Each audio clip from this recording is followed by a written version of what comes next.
Welcome to On the Fly, the show that covers fly fishing here in Connecticut and surrounding areas. I'm your host, Leigh Smith. Tonight, I have Maria Ellis, co-coordinator of Casting for Recovery. Maria, thank you for joining us and welcome to the show. Thanks for having us, Leigh. To start the show off, why don't you give us an overview of Casting for Recovery and maybe some of the history as well? Sure. Casting for Recovery, or CFR as we call it, is the brainchild of a breast surgeon and a fly fishing guide. They were fishing together and they realized that the motion of fly fishing could be really therapeutic for women who have been treated with radiation or surgery of the chest wall. And from that original conversation grew the concept of offering a whole weekend respite to women who have been affected by breast cancer. These retreats are put on at no cost to the participants.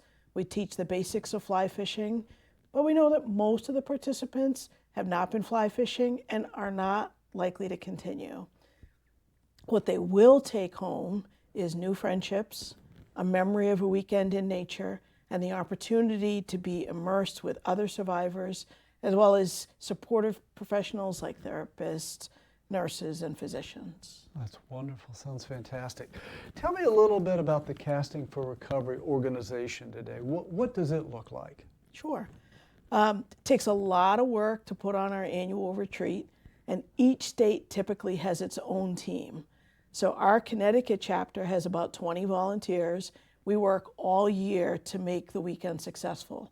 We're a part of a larger national charitable organization, and they handle the legalities, the selection process, and the reporting paperwork.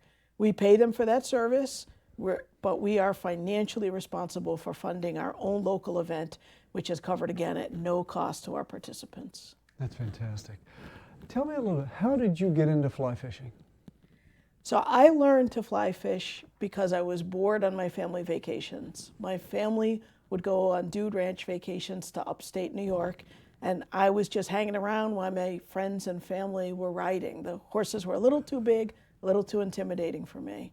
One morning, I went running with a family friend, Mark Brizzuto, and we ran past a guy fly fishing. I told Mark that I wanted to learn how to do that, and he really encouraged me to try. And from that conversation, my life changed. Yeah, I imagine. And I imagine there's quite some opportunities in upstate New York for you to do some casting up there as well. Yes, had some great times. Absolutely, great area. So, fast forward, tell me how you became involved with Casting for Recovery and how did you ultimately become the co-coordinator? Sure. I had heard about Casting for Recovery because my day job is taking care of women in my OBGYN practice. I was at a fishing show. I ran into some of the team of Connecticut volunteers. I was so blessed because they invited me to participate. This chapter is one of the oldest, most successful chapters in the country. And after almost 2 decades, the 2 survivors who had built this fantastic Connecticut program were ready for a well-earned retirement. Fortunately, they had a group of us that they had led, and they trusted us to take on the work. It took a team of us to replace the 2 of them that had made such an incredible production. Yeah, I bet it did. Yeah, it is. It's a great organization.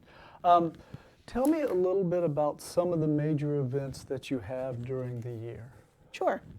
Our major event is the annual retreat, which for the past few years has been held at the Trinity Retreat Center in West Cornwall in the early fall. Our volunteers also fish together once or twice a year, and we have invited participants to join us for those day trips. We have hosted reunions. Last fall, we had one that was part of a CFR presentation to the Farmington Valley Trout Unlimited monthly meeting. And this year, we've been invited to have a reunion at a beautiful private fishing club down near the shore.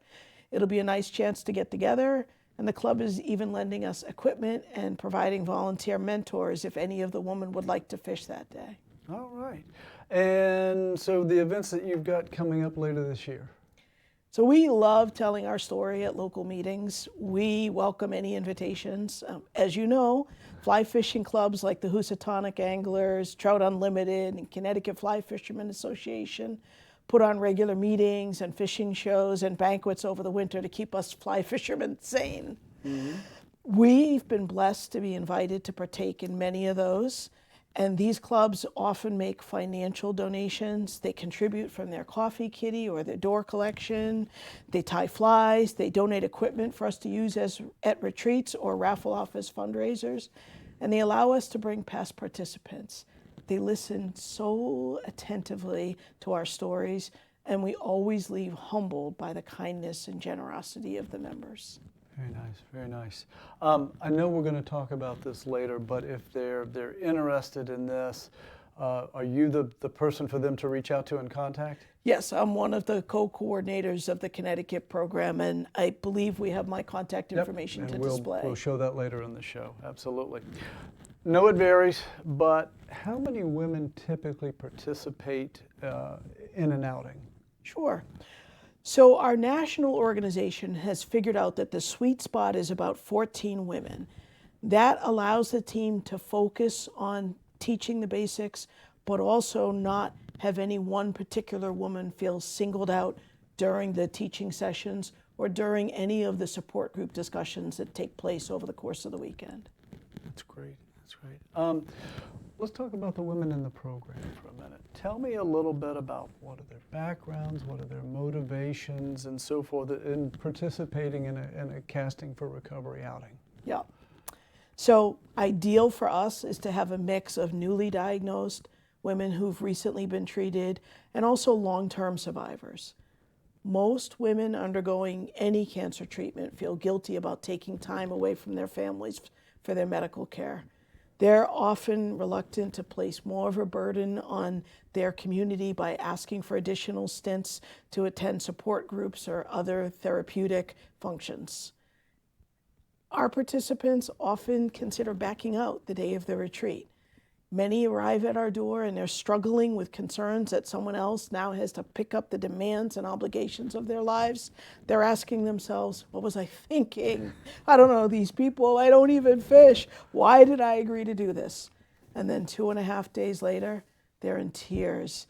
They can't believe it's over. They're exchanging contact information with each other and with our team before they leave. Yeah, what a transformation from the 2 days. That's amazing. That's fantastic. Or not at all.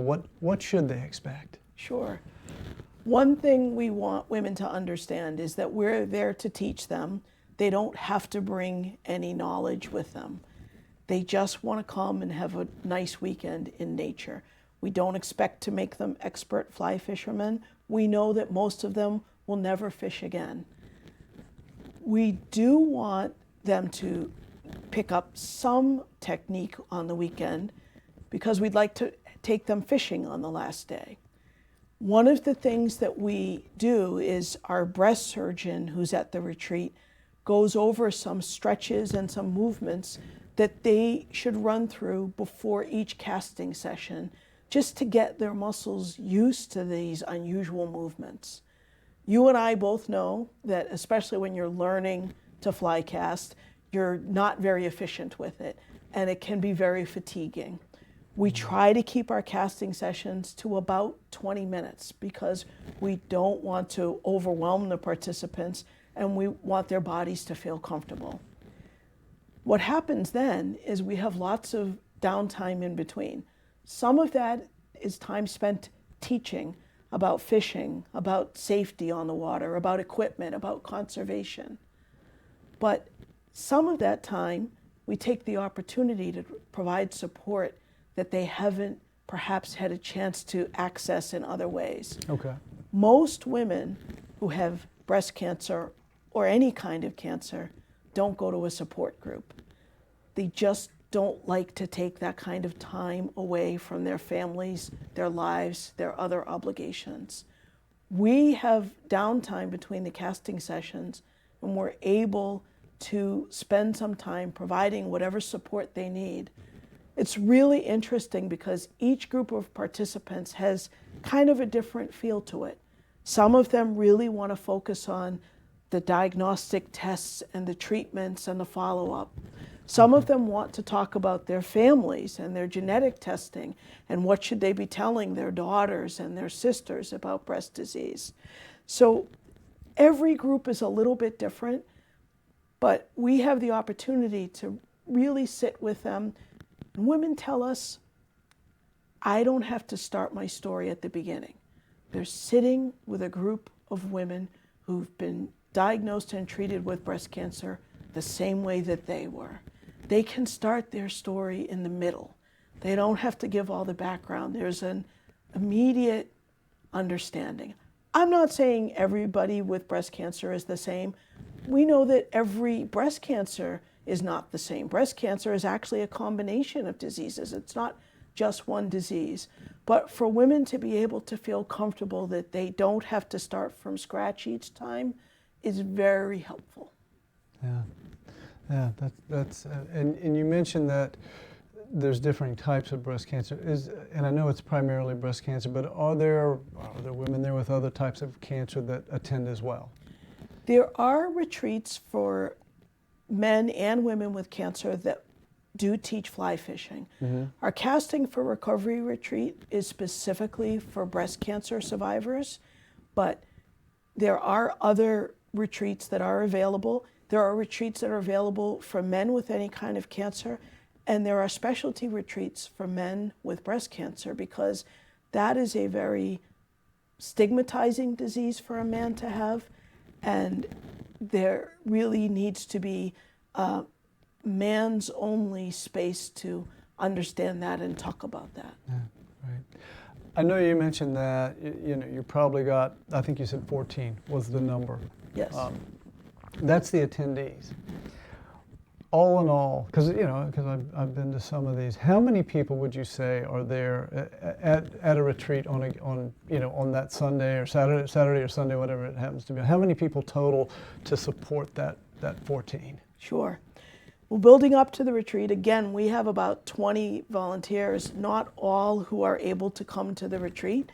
We'd love to afford to have them all come, but the retreat center is quite expensive, and so we have a lot of people in the background, our roadies. Yeah. And then at the retreat, we're only allowed to have women with women participants. But on the fishing day, right, we have men, we have women, we have cancer survivors, we have generous donors, and sometimes at lunch after fishing, we'll have about 50 people all there, all supporting each other, all to benefit somebody who's been treated for breast cancer. And when the participants are getting ready to leave, they look around and they take that in, and they see all of these people that join together to make it happen for them. That's fantastic. Now, I also know for those of you that like certain types of fishing, I believe I've been with Casting for Recovery when you've gone for trout and when you've gone for warm water like bass and bluegill and so forth as well. Is there anything else that you fish for that I'm missing on your retreats? Not officially at the retreats, but I got married a few years ago in Florida, and some of our participants, some of our volunteer team came to Florida, and we did my bachelorette party saltwater fishing. Oh, that's great. That's fantastic. Is that something you think might be in the future for up here, since we have some salts as well? I would have to get a group of captains, but I do know some soft touches that I might be able to get involved in that. Yeah, depending on the time of year, that might be a great option for them. Yeah. Weekend. You said you're at Trinity Retreat Center, which I believe is up in Cornwall Village. Yes. Tell me a little bit about the environment as far as not only the buildings themselves, but also what they can experience there during the time, and the lunches and dinners and the accommodations and so forth. Sure. Trinity is right near that covered bridge in West Cornwall that I think is on every Connecticut state calendar. Somewhere in the winter pictures is that beautiful covered bridge. And as soon as you cross the bridge and start to go up the hill to the property, you feel at peace. It's beautiful. There are animals there. We are allowed to go visit with the donkeys that they keep there, which just hanging around with them for some people is therapeutic. There's a labyrinth there that you can walk peacefully. There are beautiful trails. I try to be on the lawn casting when women arrive. And I try to get the rod in everybody's hand within an hour or so of their arriving. Because once they have touched the fly rod, you can see them relax. You and I both know that if you can stop a fly rod, you can cast a fly rod. Stopping is the hardest thing to teach people. So I have them put the rod up and stop it. And then I tell them I want them to do that throughout the weekend, not just with the casting, but while they're in this beautiful setting. I want them to pause. I want them to enjoy being there. They are going to have spectacular meals. The chef at Trinity is wonderful. We cater to people's dietary needs. All of that is addressed before they arrive, and every single meal is a showpiece. The team that runs Trinity also has a very settling, nice evening prayer. Some people like to go and sit and listen to the prayer, other participants don't. Some participants will log on to Trinity's social media and listen to the prayers after they go back home. They sit at night and it reminds them of being in this setting and the peace that they felt and the friends that they met. Most retreats, and Connecticut also, have a ceremony with a rock at the end of the retreat that a participant can either keep as a memory or sometimes throw into the river to get rid of whatever they've been holding on to that needs to go. So even if they're not concentrating on the fishing, there's a lot of other great stuff that happens at the retreat center, and people do go home with great memories. That's great. Yeah, it is. It's a very peaceful and serene area. I've been up there before. It's very nice and well attended, and you're right, the food's very good as well. Yeah. And we tell people, ask questions, ask about fishing, ask about cancer. I'm an OBGYN doctor. Ask anything that you want. We empower them when they're fishing with you guys, if they want you to do something with them, to ask you. And if they want to do it all themselves, then they do it all themselves. And we empower them to do that when they go home and talk to their medical team and behave the same way. Yeah, that's right. And it is. It's funny because I've done this for a number of years. You're exactly right.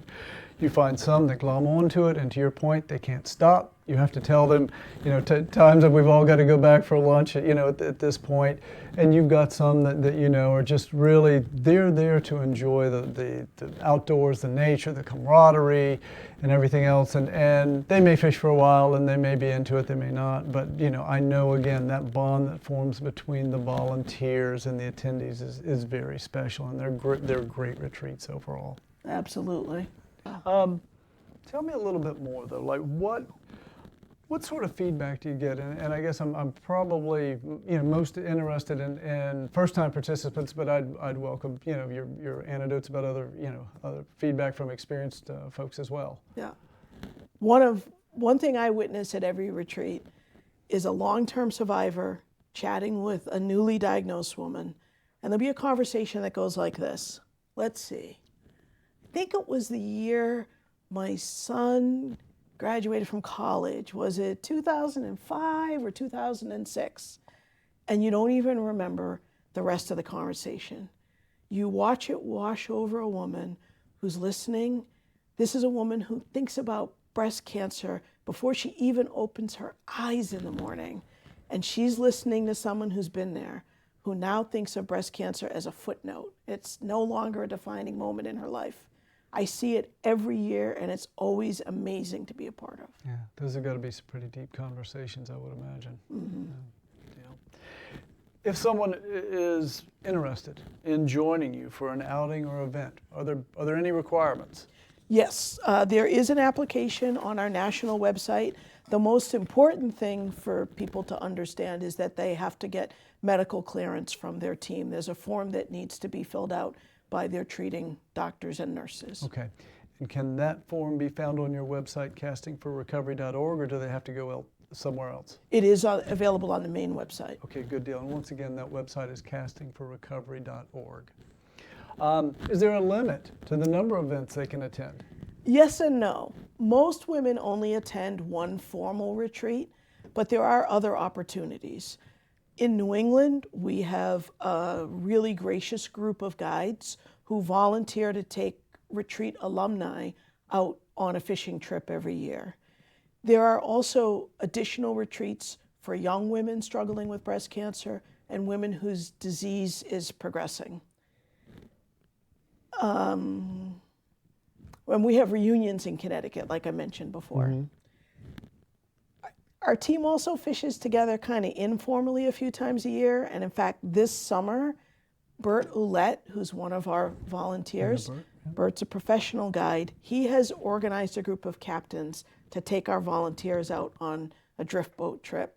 Now, most of our volunteers are breast cancer survivors, and many of them have been to a retreat as participants.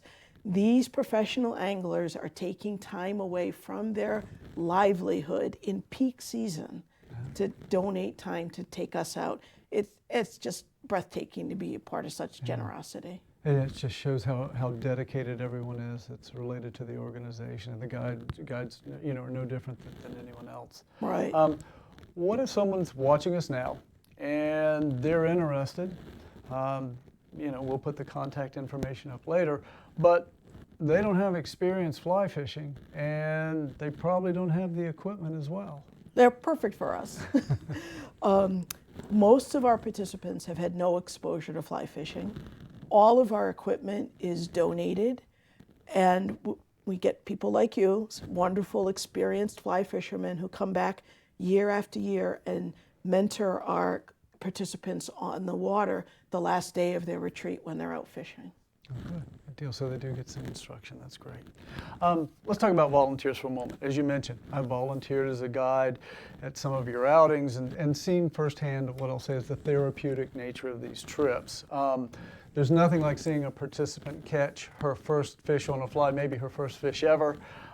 There is a bond that forms between the volunteers, you know, and the attendees. The outings are a lot of fun, and it's a well-run organization.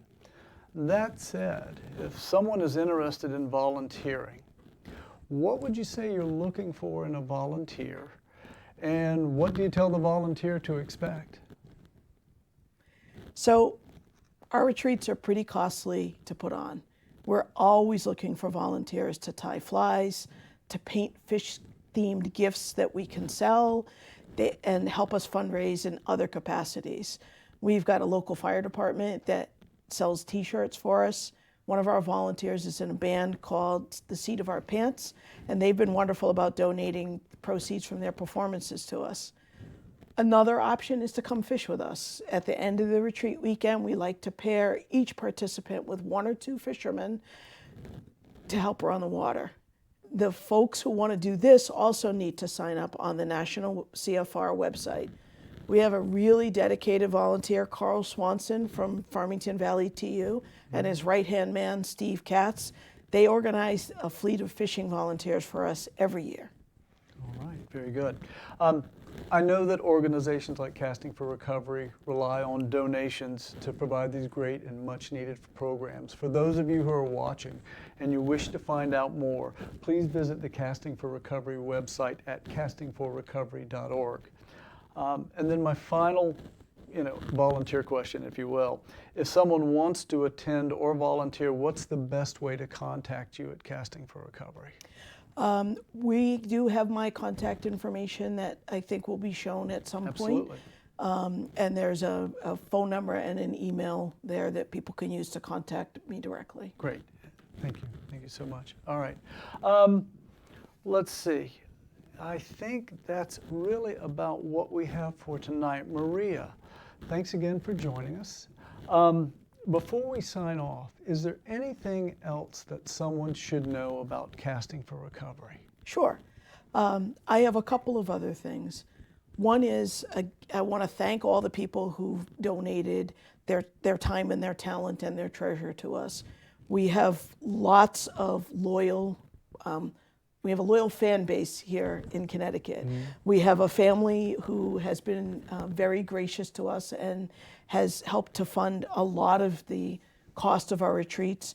We also have many members of local labor unions who have spoken to their leadership and explained to them that by donating to these retreats, they're supporting their members, their family members, their neighbors, the people who work for the unions to be able to come and enjoy these retreats.